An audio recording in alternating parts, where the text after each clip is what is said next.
Como é que tá funcionando? Olá, aqui é o Paulo Cogos. Eu tô gravando esse vídeo aqui no meu perfil, Paul Kalahari, sou eu. Podem comprovar. Porque eu fui mais uma vez bloqueado pelo Mark Zuckerberg em todos os meus outros perfis. Tô com o carro parado aqui, que eu vim comprar abacate aqui na Galeria dos Pães, umas paçoquinhas. E eu quero falar sobre um tema muito importante, o nominalismo criminal. Tem 2 telespectadores aqui, eu gostaria que vocês chamassem outros, porque esse perfil aqui não é muito famoso, certo? Deixa eu colocar aqui uma musiquinha enquanto o pessoal não chega. Tem 5 espectadores. Eu peço a paciência pra vocês pra ficarem aqui até chegar a 10. Quando chegar a 10 eu começo a falar. Tu somente... Deixa eu colocar uma música mais alegre, peraí. 9. Chegou em 10. Felipe Assad, obrigado por chamar. Abraço pro Vitor Vituso. Nominalismo criminal, então. Eu andei vendo algumas notícias por aí e as coisas estão assustadoras. Por exemplo, eu vi o caso de um coreano que tinha uma loja de conveniência nos Estados Unidos. Ele trabalhava junto com a esposa. Entrou um assaltante vagabundo armado. E eles trocaram tiro. Graças a Deus, o coreano tinha uma arma também. Eles trocaram tiro e graças a Deus, mais uma vez, o assaltante foi atingido e morreu. Aleluia, glória a Deus! O assaltante morreu. Mas veio uma outra gangue e prendeu o coreano. Uma gangue muito melhor armada, uma gangue muito mais perigosa que se chama Polícia de Washington DC. O coreano foi preso e foi condenado a 8 anos de prisão. Detalhe que durante o tiroteio a mulher do coreano foi atingida também. Qual era a justificativa dos filhos da puta do governo para prender o coreano? A justificativa é que ele atirou no bandido pelas costas. Ué, tá um puta de um tiroteio. Aí você vai lá, sua mulher atingida. Você vai, assaltante, por favor, vira de frente aqui pra não dar merda pra mim lá no tribunal. Não, vira aqui só de frente, aqui só pra não dar merda. Isso, de frente, isso. Pé! É se fuder, né? Porra, tiroteio.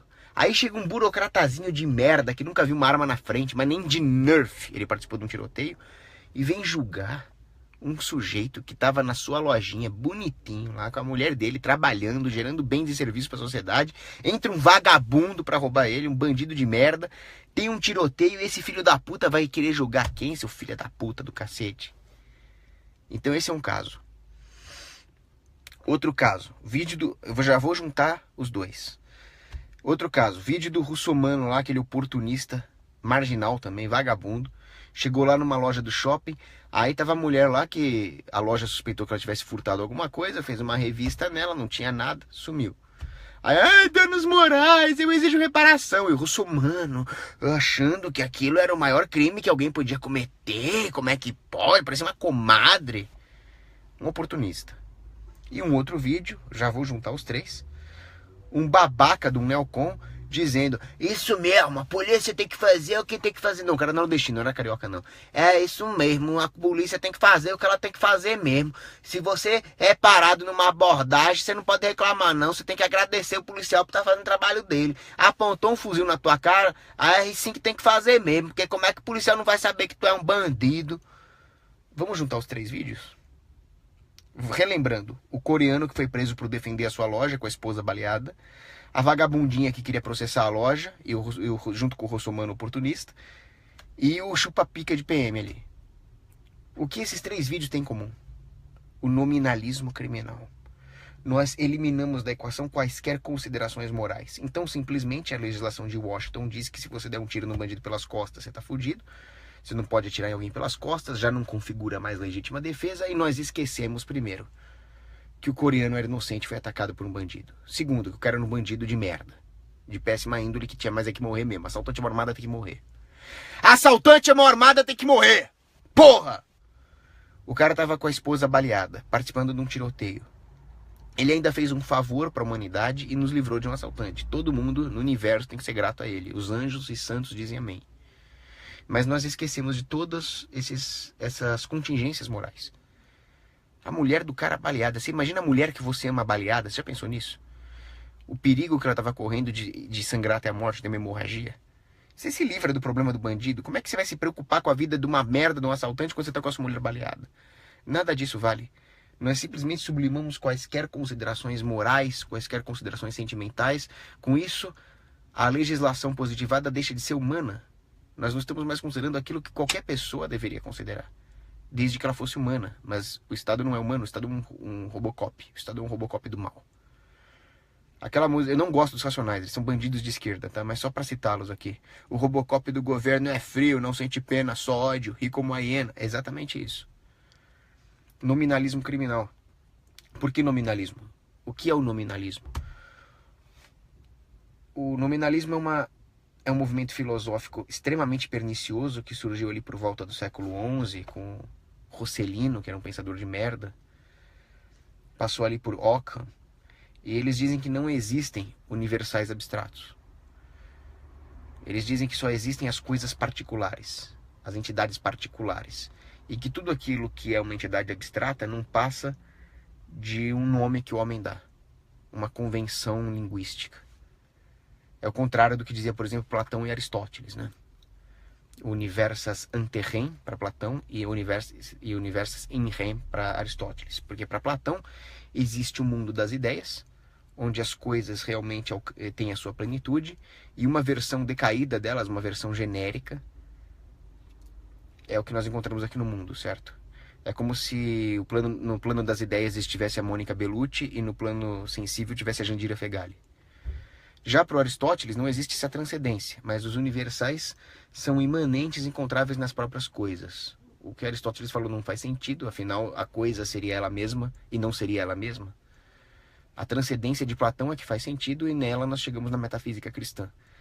Então, de fato, quando você transpõe isso para a filosofia jurídica, para a filosofia do direito penal, nós podemos dizer claramente o seguinte: um crime existe independentemente daquilo que o homem chama de crime. O direito existe independentemente do homem estabelecer um corpus juris civilis, um direito positivo. Independe da vontade do homem. A lei moral, ela paira absoluta no universo. Então, quem tem razão... Eita, não tá carregando o celular, caramba? Peraí. Quem tem razão, quem não tem razão, não depende do juiz, não depende da legislação positiva, não depende nem da jurisprudência. Existe uma verdade moral objetiva no universo que transcende a tudo aquilo que nós podemos perceber com os nossos sentidos e até com a nossa razão limitada, que definem se houve ou não justiça. E cabe ao homem, então, descobrir essa justiça. Porém, pensando nesses vídeos que eu vi e voltando aos textos sobre nominalismo, sobre transcendência, eu concluí que existem basicamente dois tipos de nominalismo jurídico-criminal na área do direito penal. Um deles é atribuir autoridade àqueles que não têm autoridade. É achar que alguém que se coloca como uma autoridade por autoproclamação, de fato teria essa autoridade. Isso não passa de um nominalismo.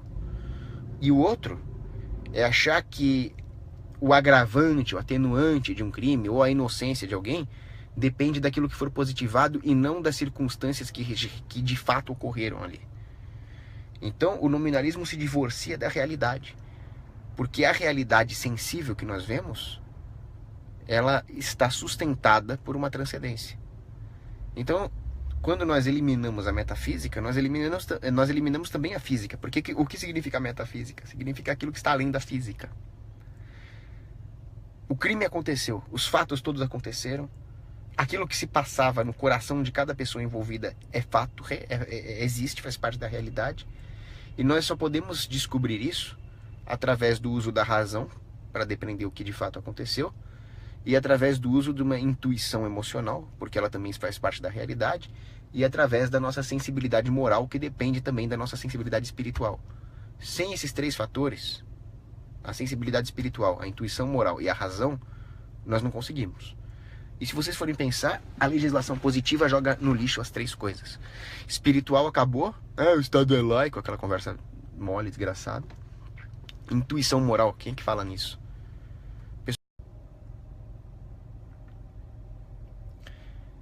Como eu estava dizendo, o pessoal não consegue nem raciocinar o conceito de crime sem a existência do Estado. Como é que se fala em intuição moral? Eles substituíram a moral por um decreto. escrito por pessoas imorais, por políticos, nós chegamos no que é de pior. E, portanto, eles também não usam a razão. Porque eles poderiam raciocinar a respeito dos fatos que aconteceram. Mas raciocinar baseado no quê? Já que eles jogaram no lixo a realidade moral, já que eles jogaram no lixo os sentimentos envolvidos, eles vão raciocinar baseado no quê? Me fala. Eles não conseguem nem raciocinar a situação tática. Vocês não sabem o que é um tiroteio. O cara tá lá dando um tiro, sua esposa sangrando, já falei sobre isso. O cara vai julgar baseado no quê? Ele não tava lá. Ele não tava no tiroteio. Ele vai julgar baseado realmente num pedaço de papel. Esse mesmo nominalismo nós vemos juntando aí o vídeo do Russomano com as duas mulheres que queriam processar a loja lá, a Centauro. Ora, quer dizer que a polícia do Estado, só porque ela é do Estado, ela pode apontar um fuzil na cara do cidadão. Mas o segurança da loja privada não pode chegar para a mulher e falar: moça, por favor, deixa eu só te revistar para ver se você não furtou nada aqui. Então, o Russomano, que é um babaca oportunista, chega e fala assim: não, se a loja suspeita que a cliente furtou um produto, eles têm que chamar a polícia. Aí vai chegar a polícia, que é uma gangue monopolista, fardada, armada. Aí eles podem apontar um fuzil na cara da mulher. E se a mulher responder alguma coisa, ela vai presa por desacato. Aí pode. Agora, o segurança da loja não pode chegar lá e ele mesmo revistar. Olha o nominalismo aí. Qual é a diferença entre um segurança e um policial? A diferença é que o segurança do shopping é um trabalhador honesto. Ele foi contratado voluntariamente pelo shopping para manter a segurança no shopping, no âmbito do shopping, que é o âmbito privado. Ele não é monopolista. A mulher pode xingar o segurança do shopping sem ser presa por desacato, e ele dificilmente vai apontar uma arma na cara de alguém. A não ser que o cara realmente esteja ameaçando a segurança, a integridade física das pessoas. O policial não. O policial é um parasita. A sua existência em si já ameaça a segurança das pessoas. Vocês já pensaram nisso? E ele tem carta branca para apontar uma arma na cara do cidadão. Então é muito melhor a loja ela mesma revistar do que ela chamar a polícia. Mas com o nosso nominalismo moral, que é a negação da moral, nós estamos dizendo que é melhor chamar a polícia e apontar um fuzil na cara da pessoa. Aliás, é exatamente isso que vai acontecer agora. A mulher, ao processar a loja, o que de fato ela está fazendo é chamando a polícia para apontar um fuzil na cara da loja. Afinal, se a loja não pagar a indenização que um outro parasita chamado juiz determinar em julgamento, vai entrar uma gangue fardada, que é esses putos que estão aqui atrás, ó. Ó a sirene, cadê o giroflex, ó. Cara, eu odeio quando eu tô de carro e eu vejo essa sirenezinha aqui. Eu falo, puta, já vai dar merda isso aqui. Que, pô, se vocês vissem como é que eu dirijo. Cacete. Eu tô parado, mas mesmo parado eu já fico com mal-estar quando eu vejo essas luzinhas. E não era pra ser assim. No plano das ideias platônico, o que é a polícia? É alguém que defende os meus direitos, né? Eu devia ver a polícia, se ela fosse privada e ética, e ficar aliviado. Ah, ninguém vai me assaltar aqui. Ninguém vai me bater aqui. Mas não, eu fico com medo de eles me agredirem. Me agredirem por coisas idiotas, como estar sem carta de motorista. Então esse é o nosso nominalismo. E aí, isso se estende para outras áreas. Áreas ainda mais perigosas do que essas três que eu acabei de falar. Por exemplo, me mandaram outro vídeo que tinha duas vagabundas lá no jornal, duas mal comidas, escrotas, feias, dizendo que é um absurdo as lojas não pedirem nota fiscal. Os clientes das lojas não pedirem nota fiscal. E estavam falando, olha, a Lava Jato agora tá indo atrás de uma joalheria que não estava emitindo nota fiscal. Isso, fica elogiando a Lava Jato. Ah, agora com a Lava Jato o país vai ter de que Lava Jato, cacete, rapaz. Vocês não enxergam que a Lava Jato é um chamariz, é uma ação diversionária do governo na sua guerra contra a população para desviar a sua atenção, enquanto eles ficam com essa frescura de Lava Jato, não sei quem foi preso, sei lá o nome dos caras que estão envolvidos nessa merda aí. Eles estão aprovando lei da imigração para trazer muçulmano aqui pra dentro, terroristas do ISIS. E aí agora a Lava Jato tá indo atrás de empresas privadas que não emitem nota fiscal. É assim que vocês gostam? Por isso que eu falo, corrupção é bom. E aí a filha da puta fala assim, é um absurdo. Eu fui numa loja comprar uma sandália de R$10 e a vendedora perguntou, você quer com nota ou sem nota? E eu falei, claro que eu quero com nota, sua vagabunda mal comida. Você sabia que pedir nota fiscal é crime? É claro que é crime. No momento em que você pede nota fiscal, você está atrapalhando a vida de quem está querendo sonegar em paz. Ou seja, o que você está fazendo é contribuir como cúmplice para que a gangue estatal assalte o setor privado. E essa mulher é tão burra, tão imbecil, que ela não sabe que ela está pagando R$10 quando ela poderia estar pagando R$8 se a loja sonegasse mais. Se a loja sonegasse mais, ela poderia reinvestir nas suas próprias operações e baratear o preço do produto, sua filha da puta. Você está pagando R$10 quando você podia gastar 8. Ah, R$2 não faz diferença pra mim. Essa mesma filha da puta recusa dar R$2 de esmola pra um mendigo na rua, vagabunda. Pra um pobre isso faz diferença. Ah, mas ela não é pobre, então foda-se, né? E aí ela vem falar isso. Por que ela quer a nota fiscal do negócio que custa R$10? Ou que custasse 1 milhão, que seja? Então, mais uma vez, nós invertemos a coisa. O assaltante à mão armada passou a ter razão. O Estado vem e cobra um tributo da loja e você não só é obrigado a pagar o tributo, como também você é considerado imoral por ajudar a loja a esconder a sua própria riqueza dos tributadores. É nesse nível que nós chegamos. Nós chegamos no fundo do poço. Nós chegamos num nível tão grotesco de estatismo que esse é outro tema para falar nessa mesma fucking live. O funk. O pessoal quer proibir o funk. Aquela Luana Bostas lá, aquela neoconzinha de merda, quer proibir o funk. Que mané proibir o funk, filha da puta? Proibir o funk, proibir James Brown. Eu vou falar uma coisa pra você. Pra você, Luana, que quer proibir o funk, você deve escutar aquelas músicas gospel chechelenta. Aquelas porcaria que toca na sua igreja evangélica. E vamos bater palma! Eu poderia proibir a música que você escuta, porque eu escuto canto gregoriano do século XIII.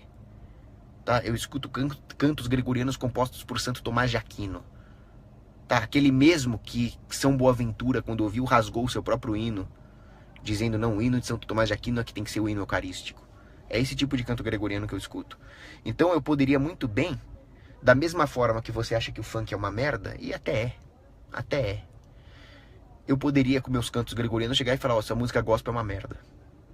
Tá? Não é cão come cão? Não é isso que você defende? Pois bem, eu defendo o seu direito de escutar gospel. E você deveria defender o direito do funkeiro de escutar funk. Ora, qual é o mérito de escutar canto gregoriano se ele fosse obrigatório? Se todas as músicas menos elevadas do que o gregoriano fossem proibidas, ou do que o clássico? Eu nem gostar, qual que seria o meu mérito? Qual seria o mérito de... Aí você vai descendo a cadeia. Qual seria o mérito de não escutar funk se o funk fosse proibido? Ora, é claro que não escutar funk não é mérito, é o mínimo que você espera de alguém com o mínimo de gosto musical, né? Mas muito bem, como é que você diria que aquele sujeito não é um completo degenerado musical se você proibir o funk? E outra, quem foi que disse que o cara que escuta funk necessariamente é um degenerado? As pessoas pecam pela vaidade e esquecem que a vaidade é o principal dos pecados, foi o pecado cometido por Lúcifer. Não, você é boa demais pra escutar funk, né? Você tá muito acima dos funkeiros. E se eu te falar que eu, às vezes, no meio dos meus cantos gregorianos e das minhas músicas clássicas, no meio de Sibelius, no meio de Schubert, no meio de Chopin, eu dou uma pausa e escuto uns funk. É verdade, eu escuto. Tem funk proibidão de bandido, tem funk proibidão de polícia, tem funk de zoeira. Tem funk que eu escuto simplesmente por entretenimento. Sim, as pessoas se divertem com funk, as pessoas fazem paródia com funk. Eu já compus um rap do Ancapistão lá, o funk do Ancapistão, porque eu não tenho capacidade de compor nada melhor do que isso. Mas é uma forma de expressão, uma forma simples para pessoas que não têm talento como compositor como eu. Você vai me proibir de fazer isso? Ora, não, eu não escuto só música clássica. Eu escuto funk, porque eu gosto também de parar pra zoeira. Eu gosto de descansar o cérebro, eu gosto de descansar a mente. E eu não sou Beethoven. Você vai proibir isso? Ou você é tão boa que você consegue só escutar músicas elevadas? Você está em outro plano da existência, você está no nirvana. Essa é a arrogância, essa é a vaidade moral daqueles que querem proibir o funk ou daqueles que querem proibir qualquer coisa. A censura é a esclerose das virtudes. Você impede não só a pessoa que praticava aquilo que foi censurado, de crescer nas virtudes, você a torna com raiva das virtudes, como você tira o mérito do virtuoso. Você impede que o virtuoso corrija aquele que não é virtuoso.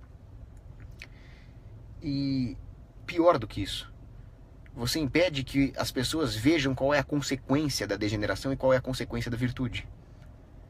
Ora, por que o capitalismo funciona?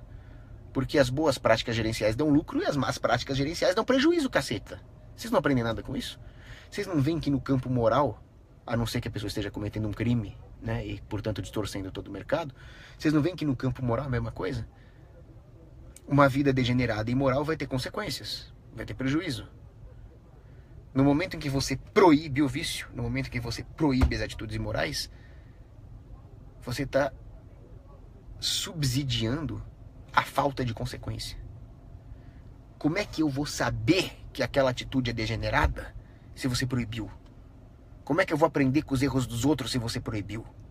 Então, no momento em que você censura, no momento em que você proíbe, você está impedindo as pessoas de se moralizarem. Como é que você dá desculpa moral para isso? Não, você não está nem um pouco preocupado com a moral. Você está preocupado com vaidade. Você está preocupado em parecer a corretinha, aquela que é melhor que os outros. Outra coisa também, o que é um funk? O que cacete é um funk? Como você define objetivamente o que é um funk? James Brown, que foi um dos primeiros funkeiros do mundo, ele fez uma mistureba ali de jazz com blues, com sei lá o que acabou sendo chamado de funk. Era um precursor, na verdade. Você proibiria aquele ritmo musical? Como é que você proíbe um ritmo musical? Você proíbe as pessoas de emitirem notas musicais e ritmos porque você não gosta? Você tá de sacanagem com a minha cara? E se diz conservadora? Você não consegue nem definir objetivamente o que é um funk. Você vai proibir só os funk pancadão? Ou todos? Você vai proibir aquilo que deu origem ao funk? Então você teria que proibir o blues e o jazz também. Que, aliás, o jazz, eu visitei New Orleans em 2014. Ele é uma música que surgiu como uma forma de protesto dos negros contra a escravidão. Nós poderíamos, inclusive, usar coisas parecidas com o funk para protestar contra a nossa escravidão moderna, que é o Estado, né? Agora, tudo bem. O funk pancadão aí, esses funkeiros, esses funk ostentação, é degeneração musical, mas sem dúvida. Assim como arte moderna não é arte, né? Você pegar um balde de tinta e jogar num quadro não é arte. Você proibiria alguém de jogar um balde de tinta num quadro? Não. Idiotas. O que eu proibiria é o Estado ficar me assaltando para subsidiar esses pseudo-artistas. Isso eu proibiria. Lei Rouanet, essas merdas. Mas o pessoal ou quer proibir ou quer subsidiar. Ou quer proibir ou quer subsidiar. Puta que pariu! Ninguém mais raciocina pautado pela liberdade. A liberdade é o seguinte: ninguém vai te subsidiar e ninguém vai te proibir. Você quebra a cara sozinho. Se você for bom, você vai ser bom. As pessoas vão te aplaudir. Se você for ruim, você que se foda. E acabou. Vocês conseguem? Não consegue. É muita preguiça moral. E outra coisa, vocês querem dar um status pro funk que o funk não merece. O status de fruto proibido é um status que talvez o rock and roll mereça. O rock and roll é sofisticado o suficiente para ter o status de fruto proibido. Não que eu seja a favor de proibir o rock, mas nós já passamos por isso. A União Soviética, inclusive, proibiu várias bandas de rock, porque era coisa de capitalista ocidental. Então, esse orgulho de ter sido proibido na União Soviética é uma coisa que caracteriza o rock. O funk não merece ser comparado ao rock. Se você proibir o funk, você vai estar comparando ao metal! E vocês não podem fazer isso. Vocês estão loucos? Proibir o funk. Estamos de sacanagem. Para finalizar a questão do funk, as coisas que geraram o funk, a total perda do senso crítico das pessoas, a perda do bom gosto artístico e musical, a perda da apreciação musical, estética, continua. A degeneração moral continua. A alta preferência temporal continua. Se você proíbe o funk, você está proibindo o sintoma, mas a doença está lá. É a mesma coisa que você jogar o bom ar num banheiro todo cagado e não dar descarga. A merda continua boiando lá na privada. O que adiantou jogar bom ar? Então, se você proíbe o funk, todo o mal moral continua. Acrescido de mais um mal moral que é a censura, que talvez seja o pior de todos. Você não fez nada. Você simplesmente impediu as pessoas de terem acesso a uma informação sociológica que se dá através da expressão do funk. Pro bem ou pro mal, ela é um objeto sociológico. E ao negarmos esse objeto sociológico, nós mais uma vez incorremos num nominalismo escroto. Proibimos o funk. Logo, não existe a degeneração moral que gerou o funk, porque o funk está proibido. É um tipo de nominalismo também. O nominalismo deve ter sido inventado não é por Rossellino, não. Acho que foi pelos capeta mesmo. Só pode ter sido a pior coisa que já aconteceu. Nos últimos... Quanto que dá século X aí? 11 séculos, né? 1100 anos. Deixa eu ver as perguntas. Só mais uma coisa. Eu estou no 3G. Que é uma merda. Porque o meu 4G não funciona mais. Não tenham celular da Claro. É a pior empresa de todas. Existem 4 operadoras, todas elas são uma merda por culpa da Anatel, que criou esse oligopólio nojento. Mas a pior de todas é a Claro. Boicotem essa maldita empresa. Eu vou trocar. Não vou falar o nome daquela que eu vou adquirir, porque eu quero que todas elas se fodam. Não vou fazer propaganda de graça. Mas a antipropaganda da Claro eu faço questão de fazer. Bandidos de merda. Gustavo Silveira pergunta: o que você acha da adoção de filhos por casais homoafetivos? Acho isso um absurdo. Pra vocês verem como é que deve funcionar um libertário. Eu acho o fim da picada um gay adotar uma criança. Porque a criança deve ser criada numa família tradicional. Ah, mas pode acontecer da mãe morrer num acidente, do pai morrer num tiroteio. Pode. Por isso chama acidente. Por isso chama fatalidade. Não deve ser o normal. Isso não deve ser normatizado. A criança tem o direito de ser adotada por uma família tradicional. É o ambiente mais saudável para ela. E gays não formam uma família tradicional. É simples. Ou seja, eu defendo o que? A liberdade dos orfanatos praticarem discriminação e falar: você não vai adotar essa criança porque você é gay. Nós vamos dar preferência para um casal tradicional. Por outro lado, eu sou contra proibir um casal gay de adotar uma criança. Afinal, vamos supor que aconteça um problema aí e realmente ninguém queira adotar um moleque, só um casal gay. E aí, o moleque vai ficar abandonado? Vai ficar na mão do orfanato? Vai ficar na mão do Estado, que é o pior hipótese de todas? Ou ela vai ser criada por um casal gay? Eu acho que, na falta de uma família tradicional, eu prefiro 1000 vezes o casal gay do que o Estado. Eu prefiro até o casal gay do que a criança ser abandonada.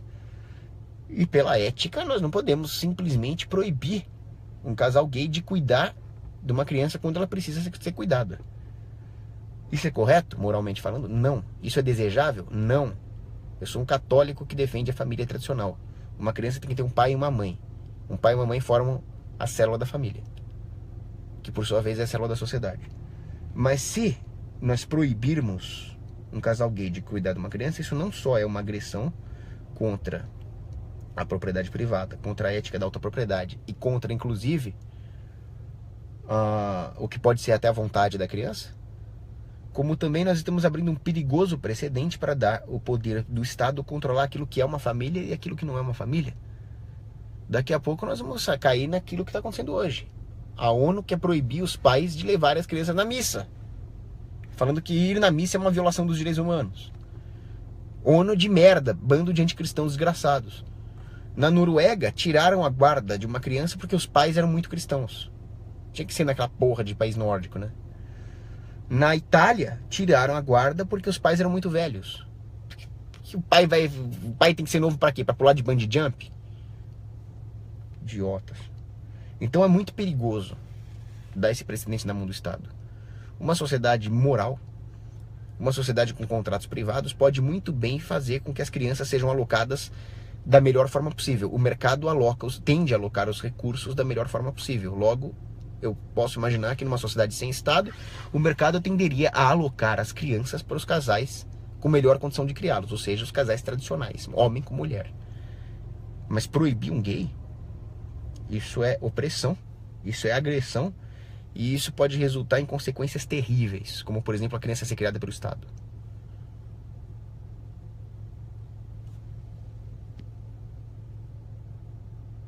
Se os orfanatos tiverem liberdade de discriminar, é óbvio que a criança só seria adotada por um casal gay se não existisse a possibilidade dela ser adotada por um casal tradicional. Imagina, uma sociedade cristã, sem mimimi politicamente correto, é claro que os tradicionais iam ganhar. Se for para ser um gay, é porque realmente todas as outras possibilidades eram piores. Inclusive eu conheço um casal gay, é estranho falar casal gay, né? Porque casal é homem com mulher. Mas eu conheço um casal gay, que é meu amigo, inclusive, adotou um moleque, eles cuidam muito bem do moleque. O moleque tá feliz. Eu, como católico, defendo a família tradicional. Moralmente falando, eu não acho que essa é a melhor possibilidade. Mas é muito melhor do que o moleque que tá no orfanato. E eles são todos meus amigos lá. O moleque é meu amigo, o casal gay é meu amigo. Eu tenho certeza que se eles virem esse vídeo, eles vão respeitar a minha opinião também, assim como eu respeito o direito deles fazerem isso. Wendel Oliveira, existe alguma coisa boa no protestantismo? Olha, eu tenho muitos amigos protestantes. Existem teólogos protestantes que falaram coisas boas, William Lane Craig fala coisas boas, mas o protestantismo em si é essencialmente mau. Na verdade, a falar essencialmente mal é um absurdo, porque essência, que vem de ser, é bom. O ser é bom, o mal é o não ser, né? Santo Agostinho refutando o maniqueísmo. Mas o protestantismo, ele é intrinsecamente mau. São Padre Pio de Petreutina dizia, assim como o cristianismo tem um fundador sobrenatural, que é Deus, que é Cristo, o protestantismo também tem. Ele se chama Lúcifer. O protestantismo é cisma, e cisma é essencialmente ruim. A igreja é una. E a igreja é católica. Não é que a igreja católica é uma igreja. Não, a igreja fundada por Cristo, ela tem como característica ser una e católica. Então, qualquer cisma é ruim. Então, o protestantismo é ruim. Agora, tem protestante que falou coisa que presta? Claro. Tem ateu que falou coisa que presta. Tem até muçulmano que falou coisa que presta. Deve ter tido teve algum muçulmano que fez alguma mínima, mísera contribuição para algum campo científico, por exemplo. Por coincidência, ele era muçulmano. Até isso tem. Se bem que aquela ideia de idade de ouro da ciência islâmica é mito, né? Na verdade, eram os persas. Bom, vamos lá.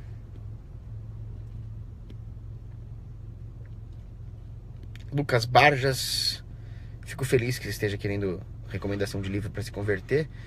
Lê A Fé Explicada, de Léo 13. Aquele livro é maravilhoso. A Fé Explicada.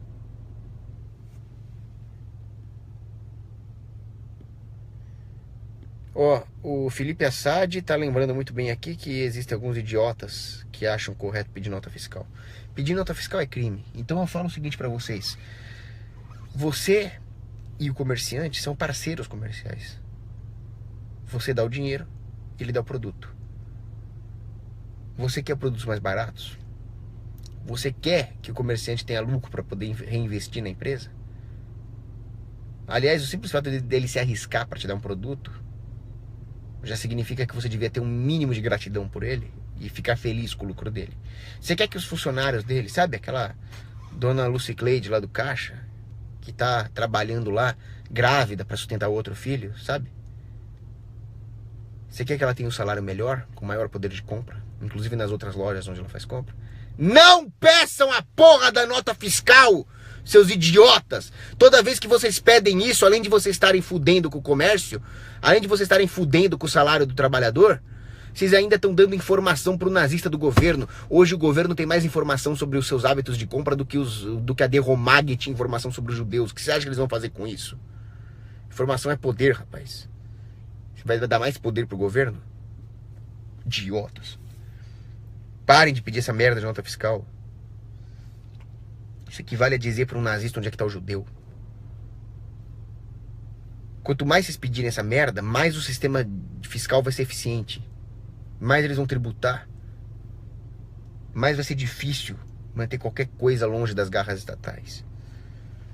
O ideal mesmo é pagar em cash, tá? Em dinheiro, os cartões de crédito são todos mafiosos. Ou em Bitcoin.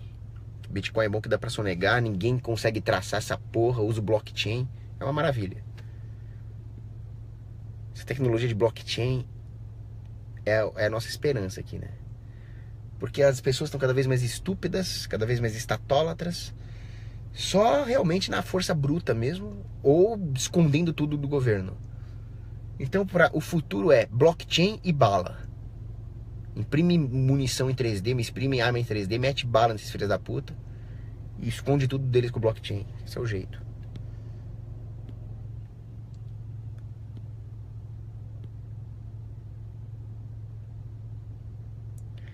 Quem é esse maluco, cara? O cara vem falar dos...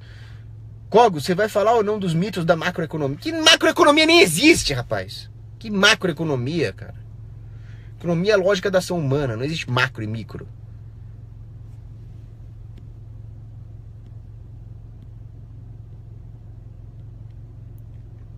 O Lucas Araújo Monteiro pergunta quais são suas bandas de metal prediletas. Tem várias, tem Sabaton, tem Hammerfall, mas o fato é o seguinte: all bands play, but Manowar kill. Manowar não toca, mata. Manowar é muito louco. I can see through the look that you have in your eyes. You come here for battle, to fight and to die. To be free once again. Tonight we will win. Ó a rota ali, ó. Rondas ostensivas Tobias de Aguiar. Esses chupacultura não deviam ser a favor do funk, né? Porque tem o funk da rota. Rota, tá, o chão vai tremer. Rota na rua é matar ou morrer. De boina negra, nervos de aço. Caramba, eu só tô cantando música de bandido aqui, de rota, de Racionais.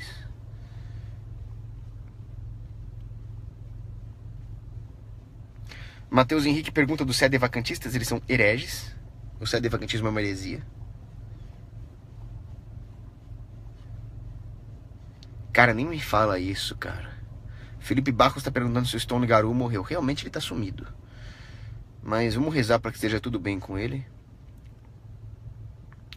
Imagina, morreram 2 libertários. Um deles infartou, que era membro do grupo. Era jovem, teve um infarte. Eu esqueci o nome dele, se alguém puder lembrar aí nos comments. E o outro foi o Rafael Carvalho, que foi atropelado. E ele era meu inimigo, né? Ele vivia me xingando, eu bloqueei ele nos outros perfis. Mas isso não significa que ele não era um ser humano. E eu fiquei triste com a morte dele. Mais uma perda para o libertarianismo. Peço a Deus que receba a alma dos 2 no céu, junto aos seus anjos e santos. Então vamos rezar pela alma dos 2 libertários que morreram e para que esteja tudo bem com o Stone Garou. Vocês podem rezar comigo. Ave Maria, cheia de graça, o Senhor é convosco. Bendita sois vós entre as mulheres e bendito é o fruto do vosso ventre, Jesus. Santa Maria, Mãe de Deus, rogai por nós, pecadores, agora e na hora de nossa morte. Amém. Pai, do Filho e do Espírito Santo. Amém.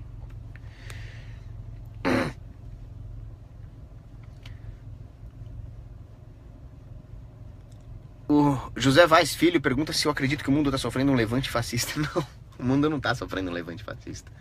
Ele já sofreu um levante fascista há muito tempo. Nós estamos em pleno fascismo. Você pode ver a história dos robber barons nos Estados Unidos. Aquilo é o fascismo puro. A maneira como o governo e os robbers barons se aliaram para criar essa ditadura regulatória, isso no século XIX ainda, denunciado até por um esquerdista que era o Gabriel Coco. Isso é o próprio fascismo.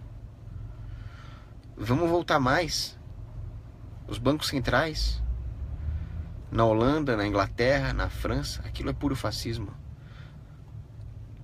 As companhias das Índias, puro fascismo. Então o mundo já está no fascismo faz tempo, mas o fascismo não se dá através de levantes. O que você vê, por exemplo, Salazar, Franco, os Camisa Negra, aquilo é uma espécie de... poderíamos chamar de autofascismo. Júlio Zévola, todos aqueles teóricos, aquilo é uma forma de fascismo para desviar a atenção. Aquilo tá pro fascismo assim como o comunismo tá pra social-democracia.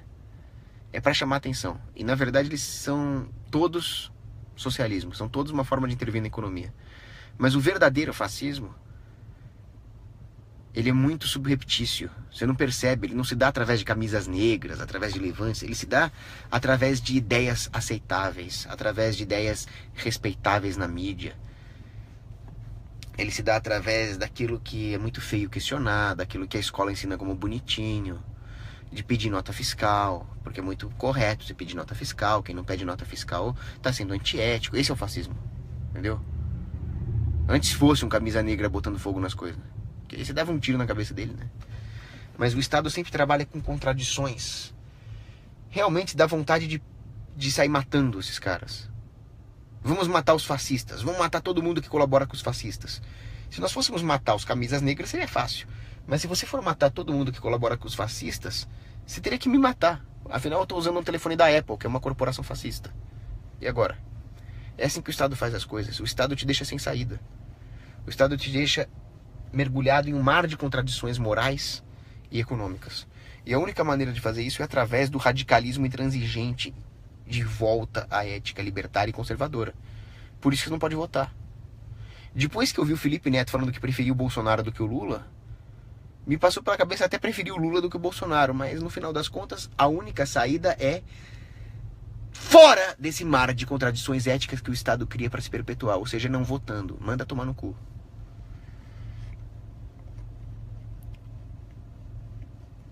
O Lucas Andrade pergunta se metal não é imoral pro catolicismo. De jeito nenhum. Santo Agostinho sempre criticou esse falso moralismo, essa ideia de uma vida espartana, de uma vida puritana. Isso não é catolicismo. Catolicismo é sobre amor ao próximo. O catolicismo, muito sabiamente, considera imoral tudo aquilo que diminui o amor. É claro que uma música de metal satanista, uma música de metal pornográfica vai desordenar os afetos e, portanto, vai desordenar o amor, a caridade. Mas não o metal. Não há nada de errado com o ritmo em si. Inclusive existem bandas católicas de metal. Não tem nada errado com metal. Talvez haja alguma coisa errada com o sertanejo universitário, que aquilo é uma merda, velho. Tchê, Gustavo Lima e você, que merda que é aquilo? Se alguma coisa for contra o catolicismo, é aquilo.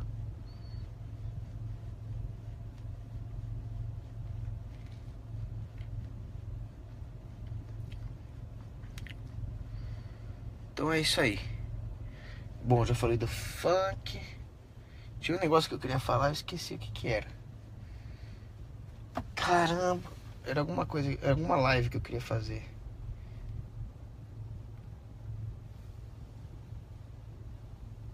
Esqueci o que era, mas tá anotado. A hora que chegar em casa eu vejo. Bom, é isso aí. Um abraço, beijo pras meninas.